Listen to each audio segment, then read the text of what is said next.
The arts are all connected, so an art that is belonging to the past is not less contemporary. SISTRUM. And we're the creators of Embroidered Landscapes. When SISTRUM started, we were very intrigued by the idea of exploring sound and visuals and space. For me, it's really an experimentation, trying to keep the integrity of the composition, at the same time trying to fit what we're trying to project on the facade.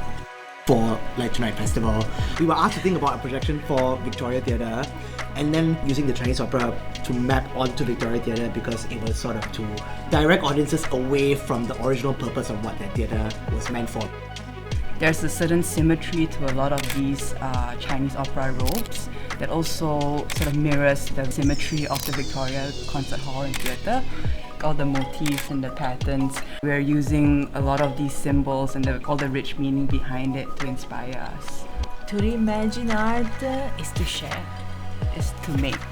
Is to have no boundary. Is to make a mess.